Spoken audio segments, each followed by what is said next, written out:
Magandang araw sa inyo mga chong. So update lang po tayo dito sa alaga naming inahin na nasumpitan namin noong March 22. Bali ito yung ikalawang inahin mga chong na nag-trial po tayo ng artificial insemination.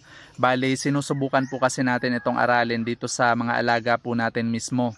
At ang kagandahan po dito mga chong ay hindi po ito nag-reheat nung ika-21 days mula nung nasumpitan po natin siya. So magandang senyales po yun mga chong at posible po talaga na buntis na itong alaga naming inahin. Nakakatuwa lang din ibahagi sa inyo mga chong na unti-unti po tayong natututo sa pagsasagawa ng artificial insemination dito sa mismong mga alaga po namin. Bali yung unang subok po pala natin mga chong dito po sa alaga naming dumalagang baboy ay successful at positive rin po ang kanyang pagbubuntis. Mahigit 60 days na po itong nagbubuntis sa ngayon mga chong. Meron lang po tayong napansin dito sa alaga naming inahin mga chong. Bali nung nasumpitan po kasi natin ito ay magapa po lahat ng mga dede niya dahil 5 araw pa lang po mula nung nawalay natin siya sa mga biik niya. Pero mga 2 linggo po matapos natin siyang nasumpitan ay umimpis na rin po yung mga dede niya at nawalan na rin ito ng gatas. Maliban po dito sa isang yan mga chong. Bali yan po ay naninigas po siya hanggang sa ngayon. Ayan, so kung titingnan po natin mula sa kabilang anggulo ay makikita po natin na talagang naging bukol na po ito mga chong. Matigas rin po ito at nasasaktan po yung alaga nating inahin kapag sinusubukan po natin itong hawakan. Bali sinubukan po natin itong pisilin nung nakaraan at meron pong kulay puti na lumalabas doon sa nipples niya at nung chinek po natin ito mga chong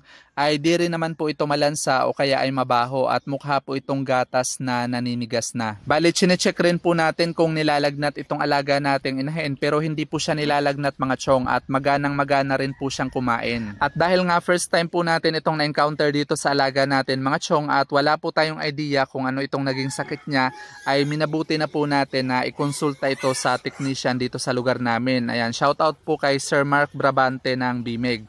Nanghingi po tayo sa kanya ng advice kung ano po yung magandang gawin dito sa alaga naming inahin mga chong lalo na at nagbubuntis po ito sa ngayon. At maliban po doon ay kumonsulta rin po tayo kay Doc Allen mga chong. Isa po siyang kilalang veterinaryo at meron po siyang Facebook page at YouTube channel. Doon po tayo lagi nanonood at nakakapulot ng mga tips para sa pag-aalaga natin ng mga inahin. Ito pala ang YouTube at Facebook page ni Doc Allen mga chong, ang veterinaryo sa baryo. Pwede nyo rin po itong i-follow at i-subscribe para po updated po kayo sa mga tips na ibinibigay niya tungkol sa pag-aalaga natin ng mga inahing baboy at ganun din sa mga fatteners at biik. Ngayon po mga chong ay magbibigay na po tayo sa kanya ng gamot dahil nasa ika-32 days na po ang tiyan netong alaga naming inahin. Hindi rin po kasi talaga basta-basta ang pagbibigay ng mga gamot lalo na kapag kabuntis po yung alaga nating inahin, kaya talagang sinunod po natin yung advice na nahingi po natin doon sa mga kakilala nating eksperto. Hoping po tayo sa ngayon na magiging okay po itong alaga naming inahin at wala pong magiging problema doon sa mga biik na ipinagbubuntis niya. Bali magbibigay po kami ng panibagong update sa inyo mga chong sa mga susunod na araw. That's all for today's video mga chong. Thank you for watching and happy farming!